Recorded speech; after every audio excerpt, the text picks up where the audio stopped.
So, final week of Genesis. Quick recap. Last week, we talked about the life of Isaac and Jacob, finishing out the patriarchs. And all this while, we're seeing in the story, the goodness of God and his good creation. He made good, revolting against him at every which way. And so we're asking ourselves the whole way through, how is he going to respond? What's he going to do? What's his response? And we looked, what has been consistent through the last couple of weeks is he responds in grace and in blessing, particularly through the life of Abraham, where he's like, I'm actually calling your family to be the vehicle of blessing to the rest of the world. And I'm going to love the pagan out of the world by blessing them. And then last week in Jacob's life, we saw that he also responds with the wrestle, and that the wrestle is actually a gift. A lot of rabbis will talk about the gift of the wrestle that God has given his creation, being like, hey, I am actually willing to come down and wrestle with you before I ever let you go, kind of a deal. And we see that magnified in Jacob's life. Our response, we're asking, what do we do now in light of God's response to us? What's the response he's looking at? Number one is receive the grace, receive the blessing, just take the gift that God is offering. But we also see in the life of Abraham the response of faith and trust. It seems to be what he's looking for in his creation. And we also see becoming a blessing. We're blessed to be a blessing. If God blesses us, the purpose is to pass it on. That is how God loves to do things, is to incorporate humanity into his plan and send us out accomplishing it. And then, of course, last week, entering the wrestle with God. And I underlined the with there just to emphasize the point that it isn't hey, I'm just going up to fight God just because I want to fight God. It's this mutual argument that the Lord is like, I'm willing to enter the argument with you. Even if there's a conflict between us, God being like, I'm willing to enter the conflict with you and wrestle this out. So we're invited into the wrestle with God. And a couple of resources for tonight's discussion. Bible Project Podcast has a really good episode I'll be sending out tomorrow that goes into even further detail than what we're going into tonight. That's really, really good. And then the Naked Bible Podcast in this book called Messiah Ben Joseph. I'll get into it more at the end of class when we start tidying Genesis up, but those are really influential in understanding that. And then a couple fun resources. The soundtrack for Joseph and Amazing Technicolor Dreamcoat is just always fun, and so I put that in there. And then I put this little animated film called Joseph, King of Dreams. If you've seen Prince of Egypt, DreamWorks, after they did that, they made a prequel, which was like a direct-to-DVD short film. I think it's like 70 minutes long on Joseph. I put that up there because when I was a kid, I had the VHS tape of that movie, and an older cousin of mine was borrowing it, and she then let someone else borrow it, and that person who had borrowed it, her and her sister hadn't talked in like 20 years, kind of deal. And after watching the film, she called her sister up that she hadn't seen in 20 years, and they reconciled and everything. So it's just the power of the story, but ultimately like the biblical story, the power that still causes redemption and reconciliation. And then, of course, I put this 3-hour made-for-television movie called Joseph. That's more of like, if you want like the gritty, kind of brutal, almost word-for-word depiction of what happens in Genesis, that's a recommendation. There's parts of it that are kind of cheesy, but it's actually still pretty interesting. It includes the whole Judah and Tamar incident and stuff in it, which is interesting. But moving on from there, where we left off last week was, of course, Jacob finally completes his wrestle with God and seems to be like he's starting to come into alignment with God's plan. But then we're left off with, he has these 12 sons. And based on what we've seen with his eldest, Reuben, sleeping with his concubine, them using the gift of the covenant sign of circumcision to like slaughter an entire city and everything, you're already, as the reader, like, I don't know how this is going to, how well this is going to go. This is the family that's meant to bless everyone else. How is this going to go down? It does make me feel better because I'm messed up too. Yep, exactly. And it does help me, seeing this. Yep. Look at what God used. Exactly the point. So from here, we're like, how is he going to use this family? And then we are introduced to Joseph. Now, Joseph is he's the 11th son that's born. He's the firstborn belonging to Rachel, but Rachel has passed on. And he's clearly Jacob's favorite. So Jacob is still passing on the same brokenness that he got from his father, choosing one son above the others. But he is choosing the youngest. He's the firstborn from Rachel, but he is choosing the youngest, mainly because Jacob was the youngest, I think. And so there's that kind of relationship going on. And Joseph, I would argue, based on reading, is like, I don't think Joseph is completely innocent in the story that we read. We're told his introduction is he's hanging out with his brothers, taking care of the sheep, and he comes back to his dad with a bad report of them and tells on them. So, which is like, you probably already know your place in the family, Joseph, and how this is going to go. So you're a bit of a tattletale, but it's not working out in that regard. And so it says it angered his brothers horrifically. They're incredibly angry about this. And then his father, Jacob, gives him a coat of many colors, which can also be translated. We love the image of the coat of many colors. Another translation can be a coat with long sleeves, which was actually was a sign of authority back then. If you put a coat with long sleeves on someone, it was a signal of like, okay, they're somebody important. This is who I'm giving it to. And in a sense, what's happening is Reuben, his firstborn, has already slept with his concubine. So Jacob's not in a good relationship with his firstborn. What could be happening here is Jacob is signaling to Joseph, you're going to be the guy who takes over from me. You're going to be the one who gets the inheritance. And so his brothers don't like that. So they're incredibly angry. And so Joseph, being the smart one in the family, he ends up having these two dreams. The first dream being he sees these 11 stalks of grain bow down to his stalk of grain. And then the second dream being he's seeing the sun, the moon, and 11 stars bow down before him, which is pretty cool. But then already knowing, I'm sure, that his brothers are not happy with him, he then goes and tells them about this dream. And you can tell from him telling them, he probably knows what it means. If my 11 brother sheaves are bowing down to me, I already know the significance of this. And Jacob it's funny to read because Jacob is fine with it on the first dream. He's like, okay, yeah, what does this mean? But when he hears the second dream talking about the sun and the moon, Jacob and his wife are going to bow. Then he's like, well, who do you think you are? Kind of a deal. He's getting upset with Joseph on that. So his brothers, it's going over to a boiling point. So you know something's going to happen here. Well, his brothers go down to Shechem to take the sheep and pasture them. And after a few days, Jacob then sends Joseph, who's like, go check on them, make a report, which is not a good idea anyway. And so Joseph goes, but he gets there, and it says, and a man found him wandering in the fields. And the man asked him, what are you seeking? I am seeking my brothers, he said. Tell me, please, where they are pasturing the flock. And the man said, they have gone away, for I have heard them say, let us go to Dothan. So Joseph went after his brothers and found them at Dothan. Some people will look at this small little scripture and wonder if there's something potentially, because if Joseph did not meet this stranger, what happened would not have happened. He showed up where his brothers were, they're gone, but there's this one random stranger walking around who tells him exactly where to find him. Either way, some people think maybe there's something angelic happening here to make sure that this happens and this goes through. Either way, I'm sure it's an event that Joseph looked back in the prison cell and in the pit being like, if I had not met that one guy, none of this would have happened. But then fun to think later when he is, on top of the world, to look back and be like, if I had missed that guy, this would not have happened. So you can see this mysterious, whatever's going on here, God is orchestrating the shots for whatever reason to accomplish something bigger. So Joseph goes and he finds them, and of course his brothers see him coming and they're like, let's kill him. Like, these are the kind of guys they are. Let's murder our brother. So the sin of Cain is about to happen again. And then the oldest, Reuben, is like, let's not kill him. Let's throw him into a pit and call it good. So they're like, okay, we'll settle for that. So Joseph gets there, they rip the coat off, they throw him into the pit, and he stays there all night. And by the morning, it says they're probably thinking, what are we going to do now? Because if we let him go, there's no turning back on this.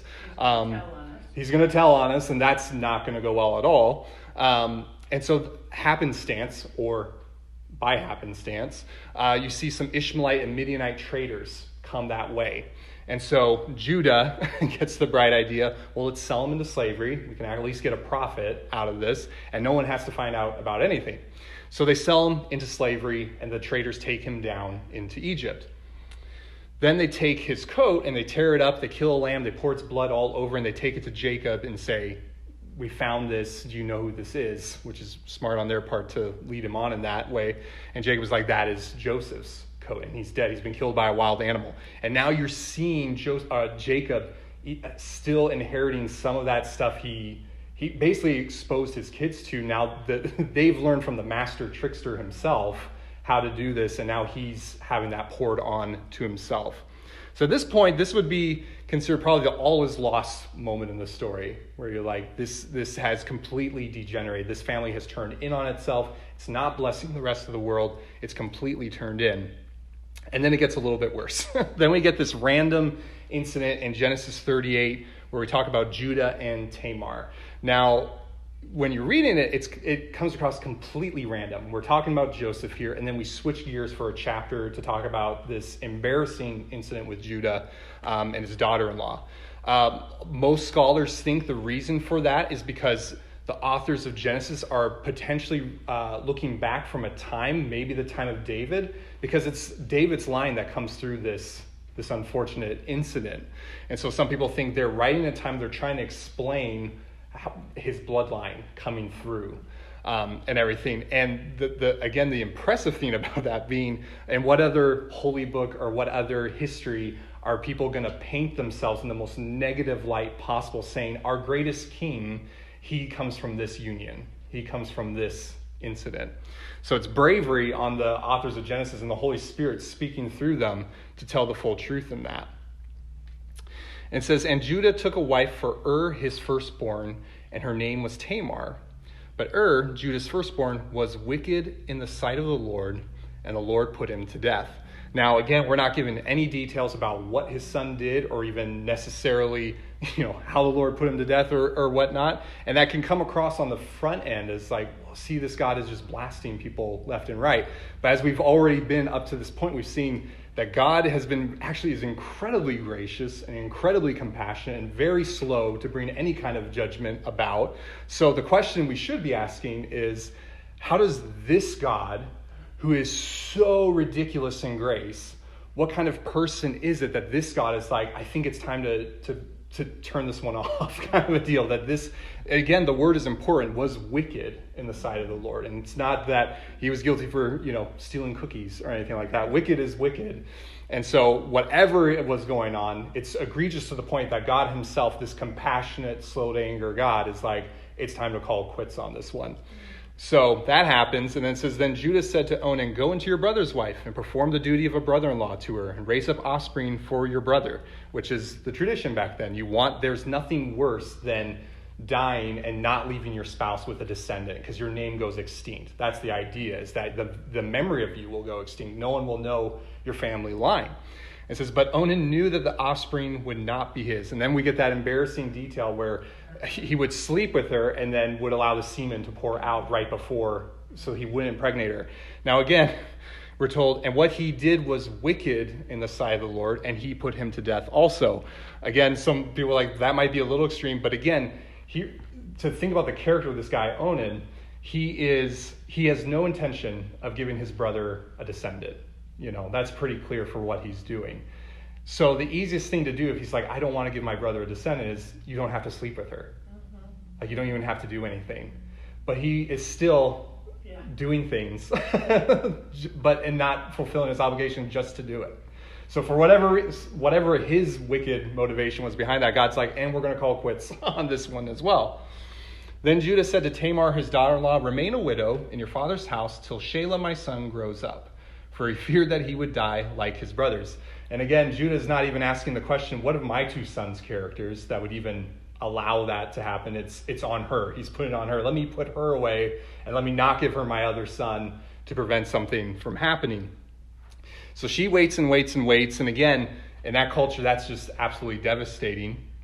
So Judah, then his wife dies, and then he goes with one of his friends who's I think an Ammonite, I believe, or Agatite or something like that. And so they go to the town that she's staying at, and she hears your father-in-law is in town. So she goes out and puts a veil on herself, makes herself look like a prostitute at the front gates, which is where all the prostitutes hung out. And Judah meets her, and of course, him being a great man of character that we were already realizing, is like, what will you give me for me to sleep with you tonight? And so she's like, I'll take a sheep. And then she's like, I want to pledge something in pledge that you'll bring that tomorrow. And so he leaves his staff and his signet ring. And so they go, they do the deed. The next day he comes back and she's gone. And so he's, rather than like embarrassed that a prostitute has just stolen my staff and my signet ring, but he decides, let's put that behind us. And then a couple months later, he gets the news that Tamar is pregnant. Your daughter is pregnant, and there's nobody even sleeping with her. There's no way this could happen, so it's adultery. And so again, Judah, being a man of character, his idea is to burn her alive. That's his idea. Let's execute her. He's not taking account of any of his character or his sons, but he's willing to call her sin out on this. So right before the execution, she sends a message and sends him his staff and signet ring and says, the man who owns this is the man who's the father of this child. And then he realizes what's happened. And he even says the word, she is more righteous than I have, because she did, albeit a very unorthodox way of doing it, but she fulfilled what was necessary in that time and place for what needed to happen. And so again, we're given this very hideous story about what's happening here, but it makes sense in the long run when you realize, okay, we're being told how the descendants of David, or the ancestors of David, came about. And what does that mean, what God is doing? In the midst of this chaos and this ugliness, God is still using it somehow to accomplish a different plan, which kind of fits into the rest of the story of Joseph. Did you ever wonder why he picked Judah? It's a good question. Ancestor, not Joseph. Right. And because again, the line of David will be the line Christ comes through. So it's almost the story of God being like, I will enter the ugliest of situations, the ugliest situation, to show you that I can even work good out of that. And are we going to hear that later in the story of Joseph, of the theme of that? So we then cut back to Joseph, and he's been sold to Potiphar, the captain of the guard in Pharaoh's court. But we're told the Lord was with Joseph, and he became a successful man, and he was in the house of his Egyptian master. So everything on the surface level of Joseph's life is totally terrible. He is a slave. Like, he has lost every opportunity to fulfill the dream the Lord gave him. He's a slave in the house of Potiphar. But we're told the Lord was with Joseph. So regardless of his circumstance, God was actually incredibly present with him. And we're told later, his master saw that the Lord was with him, and that the Lord caused all that he did to succeed in his hands. And again, the mission of Israel, the mission of that family, was to bring blessing to the nations, not just to themselves, that to everyone else. So now you have a pagan Egyptian coming in contact with the God of Joseph and actually seeing like there's something here, because I see everything he touches succeeds. From the time that he made him overseer in his house and over all that he had, the Lord blessed the Egyptian's house for Joseph's sake. And again, that mission of blessing is now expanding to this Egyptian's home. So he left all that he had in Joseph's charge, and because of him, he had no concern about anything but the food he ate. So everything's going well. It seems like, oh, maybe God's doing something here where Joseph could be like rising through the ranks or something like that. But then Potiphar's wife gets involved into the mix. And we all know how she tempts him day after day, wanting to sleep with him. He refuses. Finally, she grabs his cloak and he rips it off and goes running from the house. She then tells Potiphar, he tried to rape me. Potiphar puts Joseph in prison. And once again, Joseph is back in the pit. And so again, it looks like, how could this get any worse? But it just did get worse. And what's the Lord going to do? But the Lord was with Joseph. Again, the complete outer circumstance looks like a complete and utter failure, and yet God's presence is manifestly with Joseph and showed him steadfast love and gave him favor in the sight of the keeper of the prison. And the keeper of the prison put Joseph in charge of all the prisoners who were in the prison. Whatever was done there, he was the one who did it. The keeper of the prison paid no attention to anything that was in Joseph's charge, because the Lord was with him, and whatever he did, the Lord made it succeed. And then we're told that after a couple years, two of Pharaoh's servants get thrown in prison with him, the butler and the baker. And one day Joseph noticed they're kind of in a bad mood. He asks them what's going on. They say, we both have dreams. No one can interpret them. So Joseph's like, well, God knows what dreams mean. Tell it to me. Maybe I can do something. And so the butler tells him the dream of, I saw these three vines grow, and I took the grapes and I crushed them into the Pharaoh's cup, and I gave it to him once again. And Joseph says the meaning is that in 3 days you're going to be released from here and do exactly what you saw in that dream. And so it says the baker, noticing that he got a favorable interpretation, was like, well, I had a dream too, that I had 3 baskets on my head with bread, and these birds came and ate the bread, which could sound like something happening. And then Joseph's like, unfortunately, it's the exact opposite. It means that in 3 days you will be executed and hung on a tree, and the birds will eat your flesh, unfortunately. And so 3 days pass, and it goes exactly the way Joseph interpreted. Everything happens exactly as he said. But he tells the butler, like, remember me to Pharaoh. So you can see Joseph making an honest human effort that we all would make to try to get out of there. Remember me to Pharaoh. And he's like, I will. And 2 years goes by. He completely forgets Joseph. At this point in the story, you can feel like Joseph has hit the bottom. Like, he hit the bottom being sold into slavery. The bottom went even further when he ended up in prison. Now the bottom's going even further because there's no hope. He has tried his best human efforts to get out, and it hasn't worked out. It's not going well. So he has been completely unmade. And we've seen that theme throughout Genesis about before God makes anything, he unmakes everything usually. He usually takes everyone down to recreate what he wants to do. So at this point, Joseph has hit the absolute bottom that you can go. And 2 years later, Pharaoh has 2 dreams. And none of the magicians can interpret it for him. And the dreams are, he has the dream of these 7 healthy cows grazing by the Nile, and then these 7 ugly, withered cows come up, eat them whole, but they're just as sick and skinny as they were before. And then the second dream is he sees these 7 stalks of corn that are really ripe and beautiful, and then these 7 really lean plants come and devour them. And again, it doesn't do anything. They're just as lean as before, and no one can interpret it. But the butler then remembers. He then has this moment like, okay, I remember that one guy who got me here. So he brings him up to Pharaoh, and Pharaoh calls Joseph before him. And Pharaoh said to Joseph, I have had a dream, and there is no one who can interpret it. I have heard it said of you that when you hear a dream, you can interpret it. Joseph answered Pharaoh, it is not in me. God will give Pharaoh a favorable answer. So you can see whatever pride was in Joseph at the beginning of his story, that seems to be weeded out at this point where he's acknowledges like, it is not in me. I literally have nothing in myself that can give you. It all belongs to God. God alone is the one who can give you the answer to this. So Pharaoh tells him the dream, and then Joseph said to Pharaoh, the dreams of Pharaoh are one. God has revealed to Pharaoh what he is about to do, which again, people point out is pretty brave on Joseph's part because Pharaoh is God in the flesh in Egypt. He is God on earth. So to tell the Pharaoh, the God of this earth, that actually there's a God who's not asking your opinion about what's about to happen. He's telling you about what the stuff he's going to do in the earth. It was a pretty brave thing for him to say.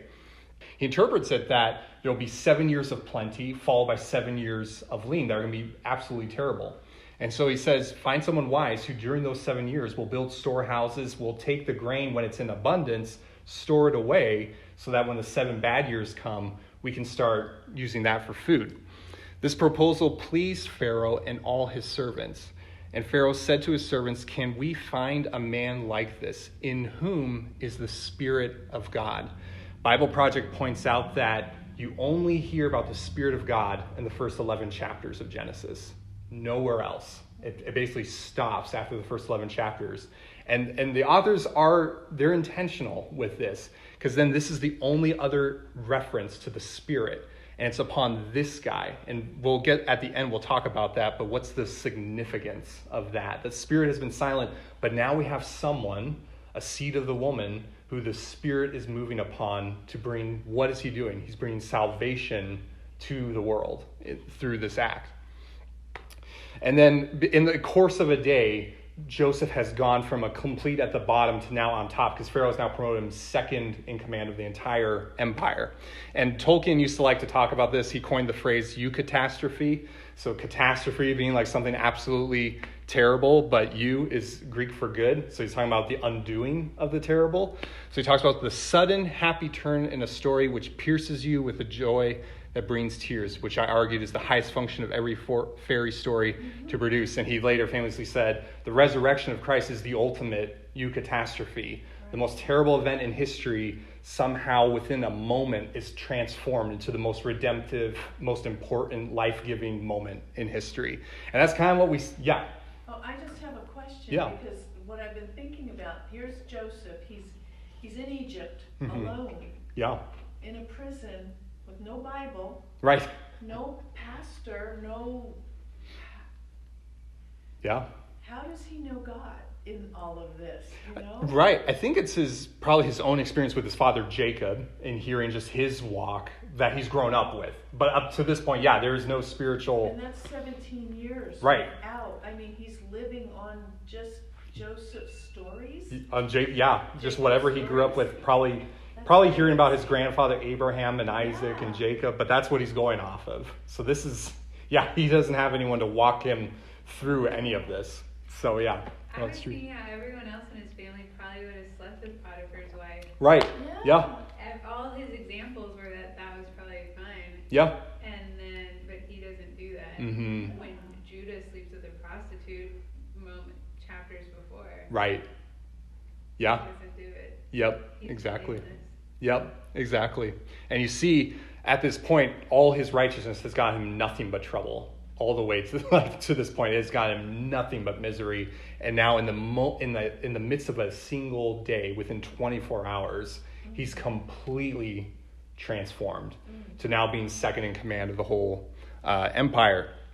So I love to put that in with Tolkien. And Tolkien obviously, like in the Lord of the Rings, that's the whole story, is you got Frodo and Sam and they're trying to destroy the ring and nothing but terrible is happening. And then in a split moment, the ring falls in and is destroyed and all of evil is undone and blows up and all that from the movie and everything. And Mordor is conquered, good wins over it. And that's the kind of the stuff that's happening right here in this moment, is God is in the midst of 24 hours undoing everything that was evil in Joseph's story.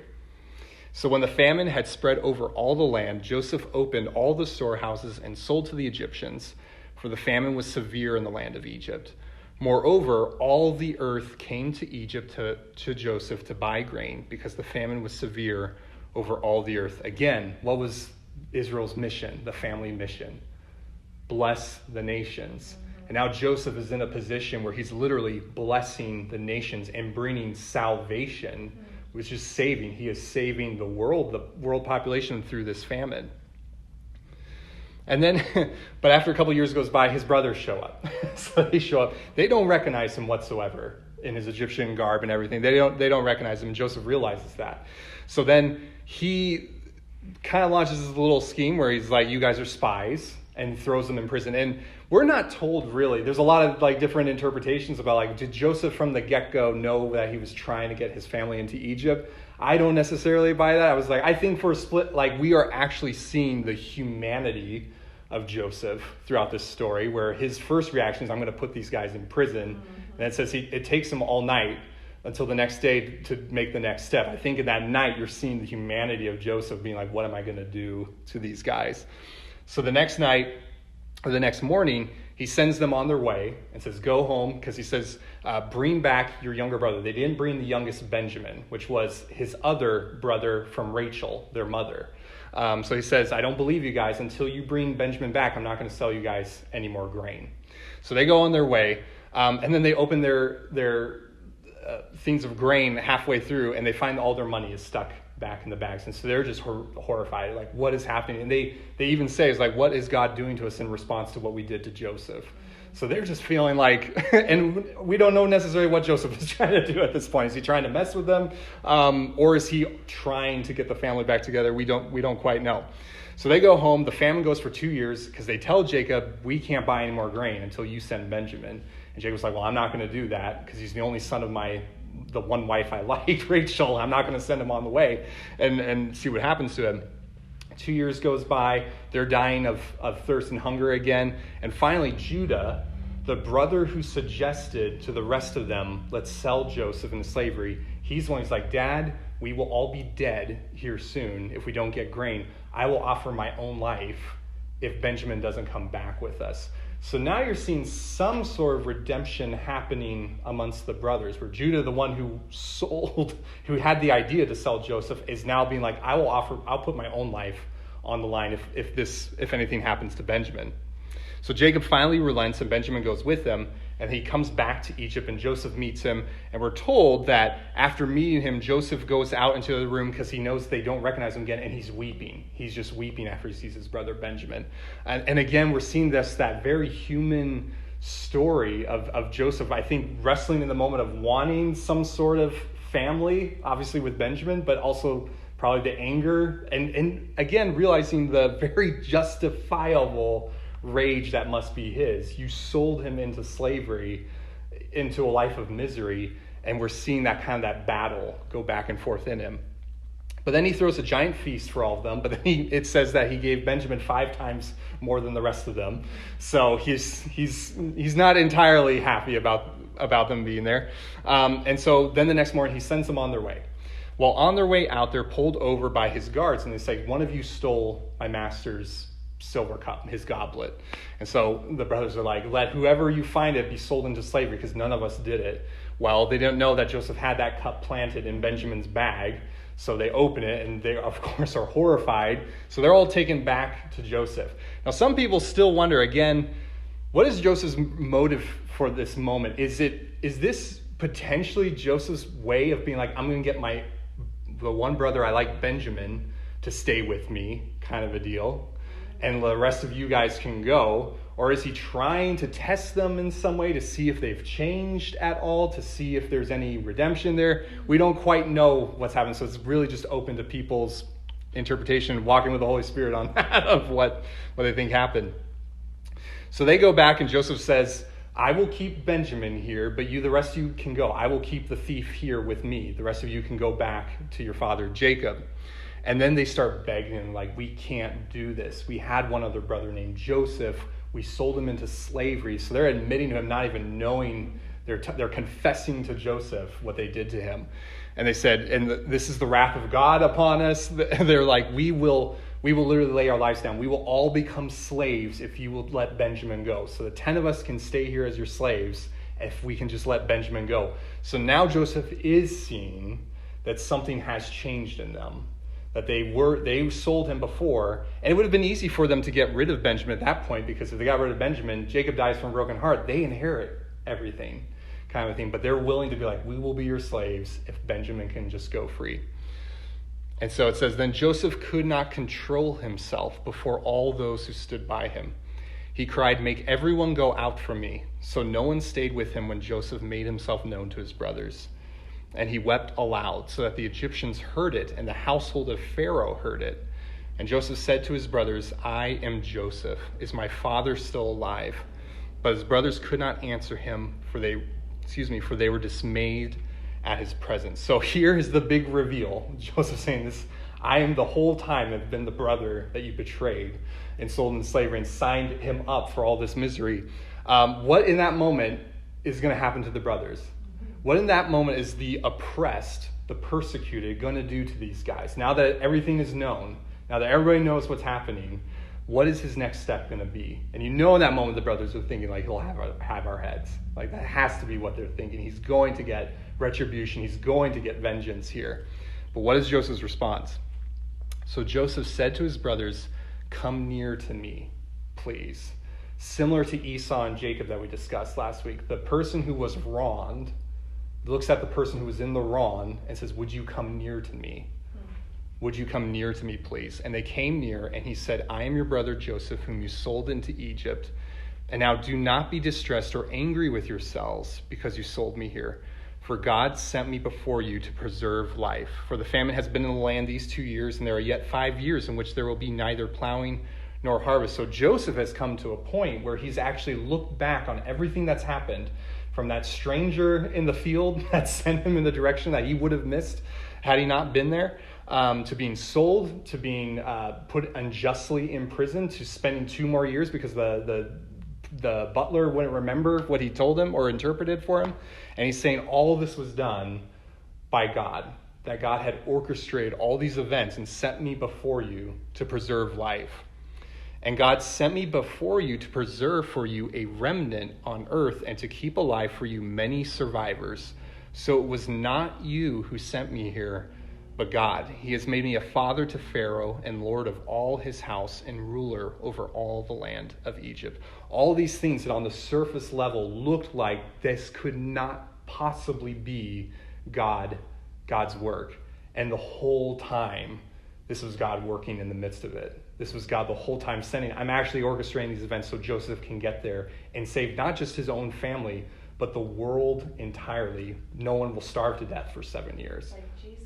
Just like Jesus, right. And are we going to see that later of a suffering, innocent servant whose obedience and suffering leads to the salvation of everyone else? Are we going to see that elsewhere?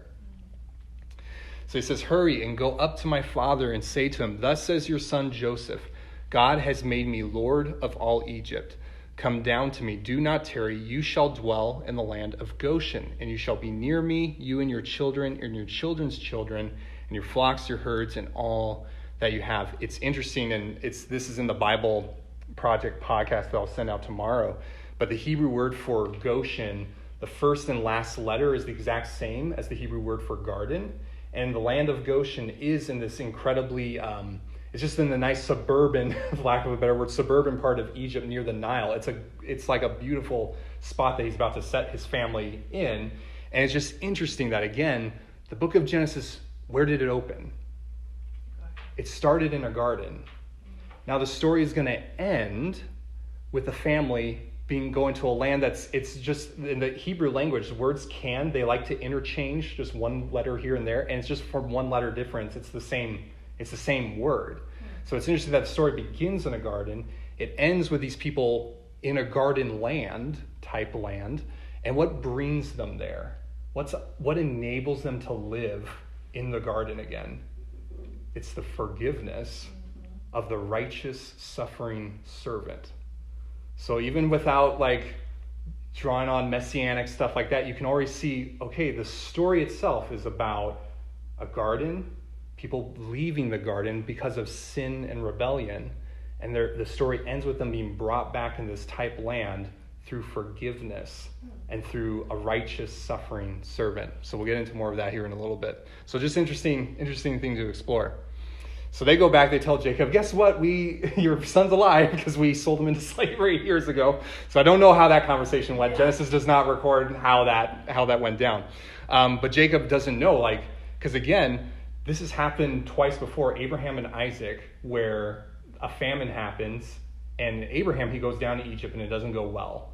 It happens in Isaac, and God specifically tells Isaac, don't go down to Egypt. Don't repeat the same mistake your father Abraham made. So he goes to God, which is okay, this is development on Jacob. He's not willing to leave the promised land, even though he knows his long-lost son is in Egypt. But it says that God confirms him and says, go down to Egypt. This is part of the plan. I will make of you a great nation. So he goes down to Egypt, and finally, at long last, Joseph and Jacob are reunited. And Jacob says, I can now go to my grave in peace. And so then Joseph brought in Jacob his father and stood him before Pharaoh, and Jacob blessed Pharaoh. Again, that language of blessing, again, they're finally doing what they were intended to do, which was bless the nations.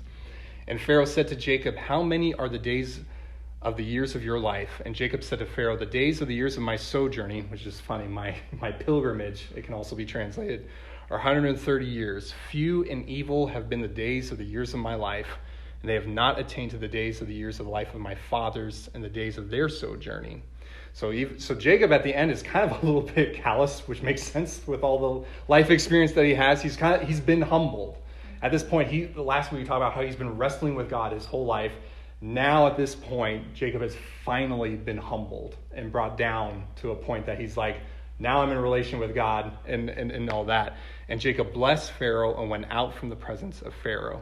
Do you know what I noticed though? Yeah. Joseph's dream was that his mother and father and brothers would bow down to him. And it doesn't ever say his mother. It's true. She's kind of left out, Leah. Yeah. And you would think, because it was part of the dream, that it would at least be mentioned. Right. No, that's true. That's a great point. Yeah. Because Rachel has died. We're told that. But Leah, doesn't get any more. Probably that's also a comment about Jacob doesn't care about Leah, which is sad. It's just a really sad point. That could just be a comment there about But yeah, it's a good point that we're not told because about that. Was part of the dream. Right. That was it. Exactly. Yeah. There's probably some research to do on that too, of just what's the significance of that. But yeah, so that's good.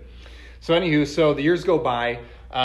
Jacob is finally, again, very old man. He's now passing. He knows he's about to pass. So he calls Joseph in.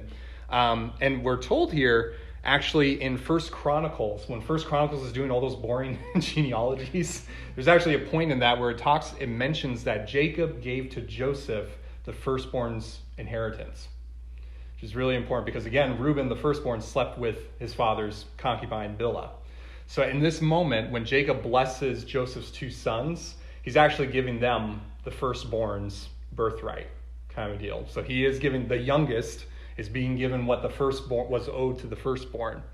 And so then we get this interesting incident where, because Jacob is going blind like his father, Isaac, so we've heard that before, his father, and he deceived his father for the blessing. So he then puts his right hand, which is the hand of blessing, on the youngest son, and he puts his left hand on the older son. Joseph sees this and tries to correct him, but then it says Jacob put his hands back on that because he's like, I'm not going to do the way the world does it. We're not going to be a family, a nation that's about doing how the rest of the world does, which is where the firstborn gets dibs on everything, but we're going to be about the minority here, the weaker person being raised up and being given authority. So he then blesses them and he says, the God before whom my fathers Abraham and Isaac walked, the God who has been my shepherd all my life long to this day, the angel who has redeemed me from all evil, bless the boys, and in them let my name be carried on in the name of my fathers Abraham and Isaac, and let them grow into a multitude in the midst of the earth. So now you hear on his deathbed, Jacob has finally come to resting and coming to be like, he can look back on his life through all this just utter crap, for lack of a better word, this utter degradation, wickedness, and evil. And the whole time, God has been his shepherd. The whole time has been shepherding him and leading him. And then we get mentioned that angel, the angel of the Lord figure, who has redeemed me from all evil. And there's only one person who can redeem another human being. And so it's interesting. We get a little hint there who that might be. And then he goes around and he calls the rest of his brothers in and he starts telling them, starts telling them the significance of their names and what will become of each of them, because these obviously will become the 12 tribes of Israel. And when you read them, like, there's very few of them that are good, like good meanings about what will happen. But he's telling them all that what will become of their tribe, basically. When he gets to Judah, what's interesting, again, Judah is the guy, as you pointed out, like this is the guy who's pretty wicked beyond belief. You gave the suggestion to sell your brother into slavery. You slept with your daughter-in-law by accident, albeit, but you thought you were seeing a prostitute, and your sons were that bad that the Lord was like, it's time to close the chapter on this one. Yeah, he let his sons be that bad. He let him become that to that extent. And then this is what, of all people, this is what Jacob says will be the prophetic destiny on him and his descendants. The scepter shall not depart from Judah, nor the ruler's staff from between his feet, until tribute comes to him, and to him shall be the obedience of the peoples. Which any normal Jewish reader would read that and be like, well, this is talking about David, because David is the descendant of Judah, which is true. But it's interesting that when you get to the obedience of the peoples, he's not just talking about Israel here. He's talking about the peoples of the nations. So there will become from his line one person that will be due the obedience of all the nations. Just a very interesting. And binding his foal to the vine and his donkey's colt to the choice vine, he has washed his garments in wine and his vesture in the blood of grapes. His eyes are darker than wine and his teeth whiter than milk. Will we see who this person is later on in Scripture, who most likely is pointing to David, but to even someone potentially greater than David, where all the peoples will be obedient to him, and a donkey's colt, and all this language. Yeah, which is really interesting. So after blessing them, Jacob then passes on, and this is the last of the patriarchs, the major patriarchs. He's passed on, and you can see that Jacob has been wrestling with God his whole life, but it looks like God won in the end, and it's actually won Jacob. It's actually won Jacob's heart by the very end. And so now that Jacob's passed, his brothers aren't sure what to do at this point. They say, when Joseph's brothers saw that their father was dead, they said, "It may be that Joseph will hate us and pay us back for all the evil that we did to him," which is a fairly reasonable thought. So they sent a message to Joseph saying, "Your father gave this command before he died. Say to Joseph, please forgive the transgression of your brothers and their sin, because they did evil to you. And now please forgive the transgression of the servants of the God of your father." Where in Genesis did we get a record that Jacob did that? We're not given. Now, it's possible Jacob did say that, but just pointing out, Genesis never says Jacob actually said that. So there's a question about, are they still trying to deceive their way out of Joseph taking vengeance and whatnot? Either way, they're asking for his forgiveness. Joseph wept when they spoke to him. His brothers also came and fell down before him and said, "Behold, we are your servants." But Joseph said to them, "Do not fear, for am I in the place of God? As for you, you meant evil against me, but God meant it for good, to bring it about that many people should be kept alive as they are today. So do not fear, I will provide for you and your little ones."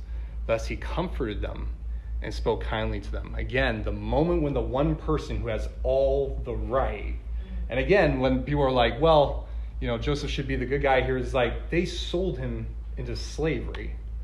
He has humanly speaking, every right to pronounce judgment on these guys. And what does the one innocent, the one righteous, the one suffering person do? He forgives them, and then is like, "I'm going to be your provider. I'm going to be the one who actually provides everything you need. Everything you need, you come to me. There will be no vengeance." This is absolute open door hospitality, absolutely free gift, absolutely free forgiveness. And it's out of Joseph recognizing that through all the evil that they did intend, that God has been working this greater good all along. And that's one of the major themes of Genesis, is this God who's taking everyone's evilness and turning it inside out and upside down. So Joseph remained in Egypt, he and his father's house. Joseph lived 110 years, and Joseph saw Ephraim's children of the third generation. The children also of Machir, the son of Manasseh, were counted as Joseph's own.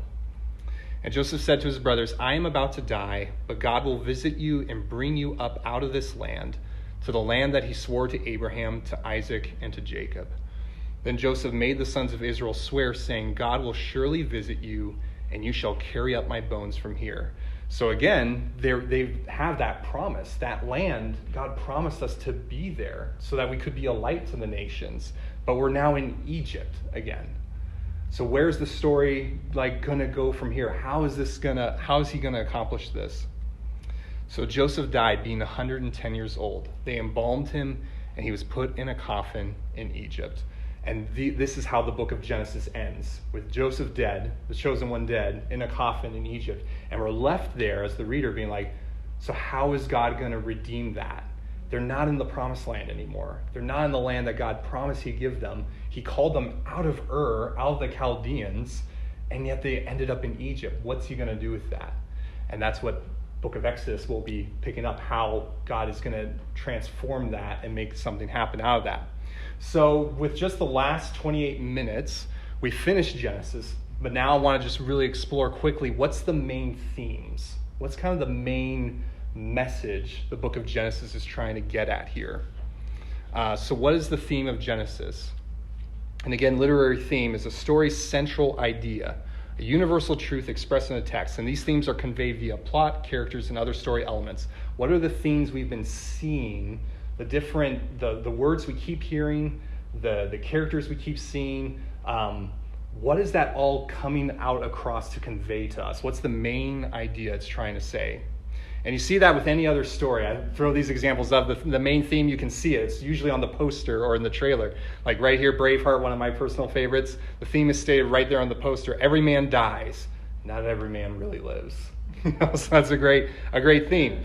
For those who are into the romance, like my wife, Pride and Prejudice, which is one of her favorite movies. I think she's okay with me telling this story. She, in I think it was college, they had to do a paper on Pride and Prejudice and talk about what the main theme was. And she wrote this. She doesn't remember what she put, but she just wrote this paper on it. And the professor wrote back, was just like, "You're wrong." No other comment, just "you're wrong." At the end of the paper, which I just think is hilarious. So when I was asking her, like preparing this, I was like, "So what do you think the main theme is?" She's like, "I don't know." It's like, well, it says it right here on the poster. It says, "Sometimes the last person on earth you want to be with is the one person you can't be without." So there you have the theme of Pride and Prejudice. Or just for the comedy lovers, Napoleon Dynamite, which is like one of my favorite movies, which, again, in this absolutely stupid story, like absolutely mind-numbing stupidity, what's the main theme of that? Is just be true to yourself no matter how awkward and weird it is, and it all works out. And somehow you're looking for clues on what it's trying to communicate. So what is the theme of Genesis? And a quick question before that is it implicit or explicit? Again, explicit being like John's gospel, where it specifically says, "This is why I wrote this gospel."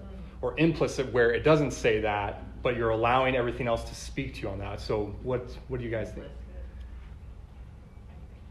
Is it implicit or explicit? Well, what's the difference? Well, explicit being like the author quite literally says right here, "This is why I wrote this." Implicit being like he doesn't ever say that, but you're looking for clues to see what it could mean. I think implicit. Implicit. Awesome. Sweet. Implicit. We got it. Trying to work in more questions and stuff. Is it one theme or multiple? What's your personal opinions? I think it's one. One theme. Gotcha. Pretty To much. rule them all. It's one theme to rule them all. I'll say I'm going to go with multiple on this one. That we'll see that there are multiple main messages that are coming across, and everyone likes to stake their claim on the one that they think is the main one. But I'll just say it seems like there's multiple messages coming across. What is your guys' idea of what the themes that you're seeing God's in Genesis? redemption. Redemption. Nonstop, yeah. Uh-huh. Yeah. So God's redemption, His mercy and his redemption. mercy. Yeah. Yeah. Yeah, mercy, and that he's gonna do everything he wants to do. Mm.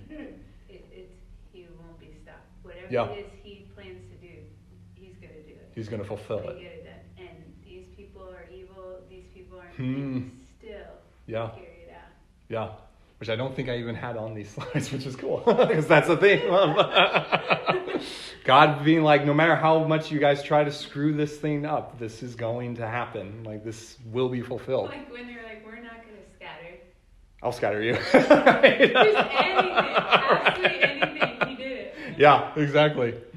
Yeah, so a couple themes that get brought up is, probably one of the more obvious ones is Genesis, the book of beginnings. It's a lot of beginnings. You see a lot of things, the origins happening in Genesis.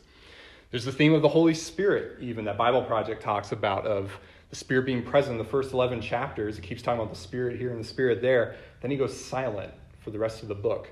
But then he pops up in Joseph's life. And what's the significance of the Spirit falling on an innocent, suffering servant that brings salvation to everyone else, kind of a deal. There's the theme of the promise of God being like, I'm going to keep my promise. There's multiple promises made throughout Genesis to Abraham, to Isaac, to Sarah, to Jacob, to Joseph even, and God keeping it. Mike last week pointed out, the theme of covenant. That kind of is even a bit deeper than promises, about God being like, no matter how bad you guys are, I am in the relationship with you. We talk about the covenant that he made with Abraham, where he walked down the blood path saying, I will take the responsibility for this covenant on myself. So you see that. You also see the theme of grace that you pointed out, of just the theme of his mercy and his grace. These are some of the people who don't deserve it. And God just keeps lavishing it upon them. And patient. Just incredibly patient. There's the sibling rivalry theme. There's a lot of siblings in the story that do not get along. And to go deeper with that, the theme of the younger surpassing the older keeps happening. And it's not about God being like, I have a preference for kids, or the age group. I have a preference for the younger. It's that, again, in that culture, the younger was always considered the weaker and the inferior of the family. The firstborn is the pride of the father. It's like, this is my firstborn. The fruit of my strength keeps getting used throughout the Bible, because that's my firstborn kind of deal. But God's saying, I have a preference for the weak and those who are looked down upon in society. Those are the people I want to raise up and actually give authority to. See, I don't like to see him having preferences Oh, because sure. I feel like, well, maybe I'm not the preferred one. Sure. And in that sense, not preference, not meaning, in the biblical terms, it's never meaning like God's like, oh, I like you more. Because You he know. doesn't show favoritism. Right. He Well, abhors that's it. in the New Testament he does. Right. He does. It says he hated so-and-so. Right. You know? Hated And I'm Esau, like, yeah. But that is, that's if we ever did a class on Malachi, when he talks about that would be really to go deeper into. And I even send the link because Tim Mackey talks about that, the Hebrew for when it says he hated, Jacob have I loved, but Esau I have hated. Again, and we talked about this some last week again, where Esau is not necessarily seen as the pure innocent victim of circumstance. Right. None of them kind of deal. But what's happening is that strong language is trying to communicate is that God being like, Esau should be, like Jacob should be hated. Like in that culture, Jacob is the one who should be hated because he's inferior, just because he's the youngest. But God using that language is basically God saying like, I'm flipping the script on that. But it is very strong language on that. But the sense being God being like, I am choosing my preference not being necessarily like identity, being like this person has nothing against me, but I just deliberately choose not to like them kind of deal. But it's more about God being like, I am preferring to use what's weak in the world to bring about redemption. I'm preferring to use what's inferior to bring about salvation, more so it's more kind of a comment about God showing off his glory in that sense of being like, look what I can do with what's weak. And we see that later in scripture as well. But so we see that happening throughout Genesis. And then you see the theme of blessing and curse. I mean, that's straight from Genesis 3 right there. There's a tree that will bring blessing, and there's a tree that will bring a curse. And the rest of Genesis is people choosing, what are they going to choose? Are they going to choose the blessing to choose from the tree of life? And Deuteronomy is all about that, where he's like, I set before you today life and death. Would you please choose life? And many people point that out as Moses is just reaffirming what happened in the garden. He's just saying, would you choose life? Would you choose from that tree, not from the tree that will bring a curse? And we see that theme of blessings and curses that happens throughout Genesis. And also, Bible Project talks about this. They think this is the explicit verse. They think this is the theme. I think it's one of the themes, where Joseph says, as for you, you meant evil against me, but God meant it for good, to bring it about that many people should be kept alive as they are today. Just like you guys said, this whole book is about like God wanting to do good to creation. I just want good for the creation, but humanity is hell-bent on just bringing destruction and chaos and evil into the mix. And Joseph saying that God is like, I'm going to turn all that around for good. That's a big theme of Genesis, that he's like, I'm going to take everything that's evil and I'm going to turn it around onto its own head. I'm even going to enter the evil and from the inside out bring life out of death. And that's we've seen even from Genesis 1, where he talks about the Spirit entered the chaos, was hovering over the chaotic waters. The theme I want to kind of dive into with just the last 18 minutes here is the theme of exile that a lot of people point out. Because are there any exiles in the book of Genesis? There's quite a few. In fact, in every major section, every single section, there's somebody being exiled. You got Adam and Eve, Cain. You got quite literally humanity in the flood being like wiped out. That's a kind of exile. And to point out here, whenever exile is mentioned, death is not mentioned that far behind. So exile and death are kissing cousins, basically, in the Bible. You have Babel, humanity is quite literally scattered from the place. Abraham and Sarah, Hagar and Ishmael, Jacob and Joseph. And they're all exiled from home. They're all from the place that they originated, where they started, and they have to leave. They have to go. Adam and Eve have to leave the garden. Cain leaves the land of Eden, his home there. I mean, humanity gets wiped off the face of the earth in all these different spots. But what's the reason for every one of these exiles? What happens every single time that causes them to lose their home? Sin. Exactly, sin. Every single case, somebody does something that causes them that they can't stay in the home anymore. You have Adam and Eve eating the forbidden fruit. Cain murders his brother Abel. The wickedness of humanity that causes the flood. Babel, they built the tower and they defied God's command to go out and multiply. Abraham and Sarah lied to get exiled out of Egypt. Hagar and Ishmael is laughing at Isaac or mocking him or something. That causes them to be exiled. Jacob steals Esau's blessing, so he ends up going on the run. So in all these situations, it's always somebody's sin that causes them to leave their home. And there's only one difference in the whole book, and that's Joseph. Now again, Joseph could have been kind of punkish in a way. He's telling his brothers about dreams. I don't know if that's maliciousness or that's just stupidity more than anything. He's been having a bad judge of character in that moment. And he's not the perfect example in this, but at the end of the day, like, me and my siblings have had moments. I've had moments where I've had to go and apologize to my younger sister for, like, I wasn't a great brother in that. There was one tried to kill you, right? But we've never tried to kill her. I feel like we had this, I think it's okay for me to share. There was a moment where me and my sister, because my little sister never got spanked growing up. So me and my older sister, this is horrible. And I asked for forgiveness years ago for this, and we're reconciling all good on that. Where me and her basically conspired, like, she needs a spanking. And so we kind of went in on a story that got her a spanking. That wasn't true. That wasn't true. It wasn't entirely true. She was guilty of some things, but not the whole thing. But so in that moment, but yeah, again, never wanted to kill my siblings or anything, and nothing was deserved by Joseph for that. Nothing that happened to him was deserved. You know, there was nothing that he earned to get that. So why does Joseph go into exile? I don't know. And why did Jacob's whole family have to go to Egypt? Why didn't Joseph go back to the promised land? Well, yeah, so he explains that all the food is in Egypt because there's famine everywhere. It's even in Canaan. True. Yeah.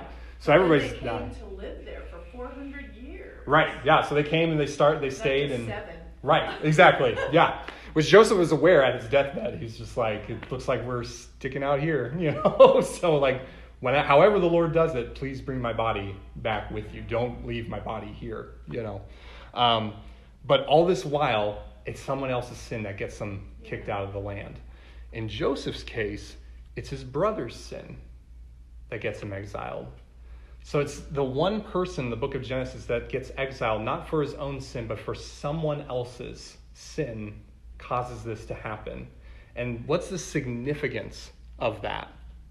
What's the result of Joseph's exile? What becomes of him going into exile, leaving his family? Saving of many lives. Exactly. Salvation of the world and of Israel from destruction. So the result of an innocent person innocently suffering exile on behalf of his brothers, their sin for what they did to him, he brings about salvation, quite literally saves the world and Israel. Now, like, just not even pulling the Jesus card on that, but just saying that. Yeah. Does that sound familiar later in Scripture when Jesus himself points and says he could point to the Scripture and say how this was all about him? What's he pointing at? What's he looking at in that regard? And when you look, even, and I don't have it with me, but I showed you guys at the first class, we went over this briefly, the Jewish Second Oxford edition of the Old Testament. And again, it's not a messianic text. They don't accept of Christ as the Messiah. But this is verbatim what they put in the preface of Genesis. The ancient world believed the beginning was always super important, as the beginning foreshadows the future. It discloses character and purpose. The beginning reveals the intention of how the rest of the story will go and end. So Israelites for centuries have always looked at Genesis, reading it, saying, from reading this, we can maybe tell something about what God's plan and intention for the rest of history is going to be. So they're reading that, looking for, what does God say in Genesis about what his plan is, what his intention is? So what intention does the author of Genesis wish to reveal to the reader? what intentions are in store for Israel and for the world. And again, just looking at this theme of looking at the theme of exile, of all these people have been brought out because of sin, but one person's righteousness suffering on behalf of someone else's sin leads to salvation of the world and of Israel from destruction. And so people could look at that and be like, oh, Yahweh's intention is salvation. If the theme of the story began in a garden and it goes with humanity outside of the garden, but then it ends with Jacob's family being brought to this kind of garden-like land, and the reason they were brought there is because the one person who had something to judge didn't do it, but forgave everyone else for their egregiousness, and that led to salvation, led to some ancient Jewish scholars contemplating what could Yahweh be saying about what he's going to do in that. So the line of thought that they had was, if we are to return to the garden from exile, it will have to be because God forgives us. It will have to be because Yahweh forgives us, because we can't do it. We can't get back in by ourselves. And when they looked at it, and this is all leading to a point, when they looked at Joseph's life, okay, this one innocent person, what are the things they're looking at? They're like, oh, maybe this could be what Yahweh is going to do. So just some interesting notes about Joseph's example. He's the righteous son. So he's, again, not perfect, but out of the 12 sons, he's the beloved of his father, who's the one righteous one out of them. He's hated and persecuted by his siblings, by his family. His heritage family does not like him and persecutes him. They cast him off and send him into exile. It's their own sin that causes his exile, that his suffering. And again, exile in the Old Testament is always equated with death. He's betrayed with silver. Quite literally, they pay him with the brothers with silver for him. He's a righteous, quite literally suffering servant of Potiphar. And he's the one innocent person in the room. He's the only person who's innocent. He's righteous and he's suffering for it. And after his suffering, he's exalted to be ruler of the world with the Spirit. He's the one character in the rest of Genesis that has the Spirit on him, and he's exalted to the Pharaoh's right hand to rule the rest of the world while working salvation in that. And his suffering leads to the salvation, the blessing of his family and the world being the Gentiles, the non-Israelites. And his forgiveness leads to his family's redemption. So are we going to hear any of that? Are we going to see any of that later in Scripture? Of anyone who fits all those marks and who lives the Joseph example of saving the world, who doesn't bulldoze the world in wrath and anger like all his brothers and siblings want him to, but who actually lays his life down on their behalf because of their sin, gets put into exile, and is raised and exalted ruler of the world. Why that's important, why that's interesting is there's this concept that we're learning more and more about in biblical studies called the Messiah ben Joseph. So this is an interesting idea that has actually been around for a very, very long time that predates Jesus. So before Jesus even came on the scene, about 200 years before that, we are now discovering more and more writings from ancient rabbis and scholars that were talking about this figure called Messiah ben Joseph because they were looking at Genesis and other scriptures. And I'm going to send a podcast tomorrow that he'll go more in depth on this. We're just going to stick to the Genesis portion of things since it's a Genesis class. But they would be reading the scriptures and be like, there are many different ideas about what the Messiah will be like when he comes to bring us back into the garden, when he comes to rid the world of sin and bring God's heaven back to earth. There's a lot of ideas. And there was this remnant, this group of Jewish rabbis that were reading Genesis and were looking at those themes and being like, I don't know if Yahweh's going to do it the way we want him to do it. I don't know if he's going to do it with bulldozing force. He might do it the way Joseph does it. So this figure appears in hundreds, literally hundreds, of rabbinic texts from the time of Christ, the Targums and the Talmud. In the Middle Ages, we have the Barcelona Disputation, which was this debate between these Dominican monks with Ramban, who was the number one rabbi at the time. And Ramban was like, you cannot tell me there's not one prophecy that talks about the son of David suffering and or the Messiah being a suffering figure. And then the monks responded was like, oh, but we have your guys' Messiah of Joseph figure that you guys believe in. And it kind of silenced him in the moment.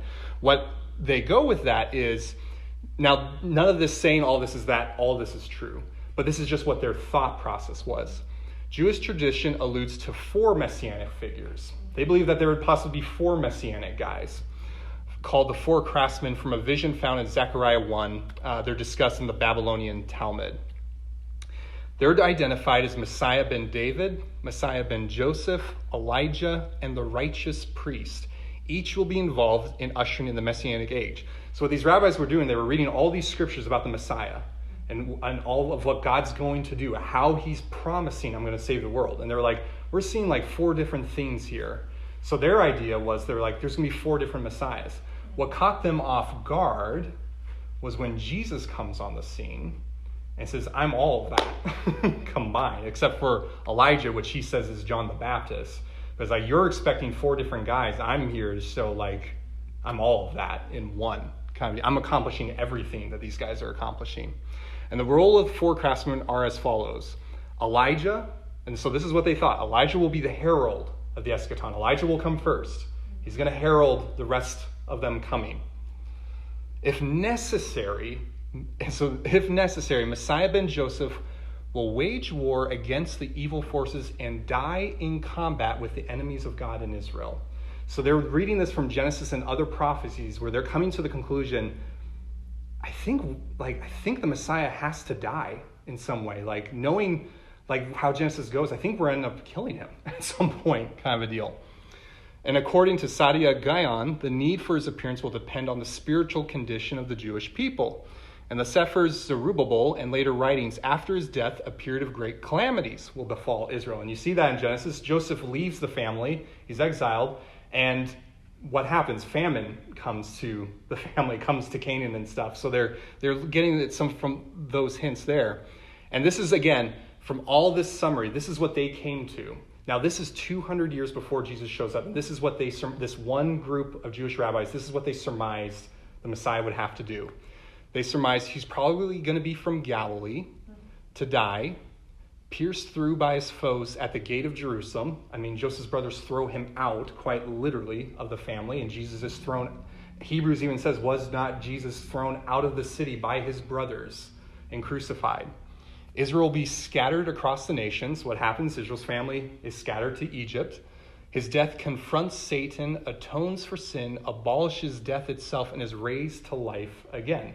What happens after Joseph goes through the exile and death? Superficially, he's raised up. So you had rabbis literally coming to the conclusion, I think Yahweh might do something really different than what we're expecting. And God will then resurrect the dead and usher in the messianic era of universal peace. Then they thought, then the Messiah ben David will reign as a Jewish king during the period when God will resurrect the dead and the righteous priests will offer true worship to God. So that was kind of their timeline in this in-between time period between Old and New Testament that they thought was going. But what happens in the New Testament is Jesus saying, I will be the Messiah of Joseph. I will suffer on behalf of my brothers, bring redemption. And then he will be the Messiah ben David when he returns. And he's already the righteous priest who's offering true worship and intercession before God. Jesus is like, I'm summing it all up in and of myself. And then you have this document, the 4Q372, which features a suffering Joseph king figure who cries out to God in his death throes as my father, citing the suffering Messiah Psalms 89 and 22, and predicts that he will rise again to do justice and righteousness. And here's a picture of that document or that stone that it's written on. And the text seems to talk about a messianic figure from Ephraim. Ephraim is Joseph's son, who will break evil before righteousness in 3 days. These are all things that are written before Jesus ever comes on the scene. And what they're doing, they're poring over Genesis and other scriptures, and they're coming to the conclusion, I think God might do something along like this. He might not do it through violence. He might do it through suffering himself and taking our exile onto himself. And what's also really interesting is he's known as Messiah ben Joseph. Ben was always used before the time of Christ to talk about, son of. So Messiah, son of Joseph. But when Jesus came along, the word changed to Bar. So Jesus would have anyone would be going around saying, I am, Nathan Bar William, which is my dad. I am Nathan, son of William. So again, the name Messiah ben Joseph quite literally means Messiah, son of Joseph. And it's just really ironic. What is Jesus going around being addressed as on earth? Jesus Bar Joseph, Messiah, son of Joseph. So it's just really interesting here of what he's saying about what his plan is there. And then it's something that I've always wondered about, and after learning about this, I was like, I wonder if there's something here. It's just, what is Joseph's father's name in Matthew's genealogy? Joseph's father's name is Jacob in Matthew's gospel. So Jesus is Jesus Bar Joseph, and Joseph's father is Jacob in Matthew's genealogy. And so all of that leads to, all that stuff is, when Jesus is walking on the road with the two men on the road to Emmaus, and it says, and beginning with Moses, which means the first 5 books, and beginning with Moses and all the prophets, he interpreted to them in all the scriptures the things concerning himself. And how at the end of this day, this is all leading up to one person in history, one moment in history, who is the only one who can fit the Joseph-like criteria of Genesis to bring redemption and salvation to not only his family, to Israel, but to the world entirely. And so what is the theme of Genesis? This is not a definitive statement, but just if I had to put in my own words, this is what one of the themes of Genesis could be. Exile is our current human reality and the result of our own rebellion and selfish desire. But there is hope of returning to the garden through the righteous suffering servant who has suffered exile on our behalf. All that coming from Joseph and reading and looking back to the rest of the story. Or to put it just very simply, the way back into Eden is forgiveness. Is that what God is saying through his word of Genesis? That the way back into the garden is Yahweh himself has decided to forgive humanity, and we're welcomed into that story. So how does this God respond to rebellion in the story of Joseph? Forgiveness. Very simply, forgiveness. When my Old Testament professor in college talks about the story of Joseph, he always liked to say this quote, it's the one thing the enemy will never understand. It's the one thing that the principalities and powers cannot quite understand, is how can Yahweh, the one sovereign holy God, look at this this race that's rebelling against him and choose, you don't have to do anything for me. I will in fact pay the bill on your behalf and forgive you and let you off. It's the one thing he doesn't understand. So what do we do now in light of that?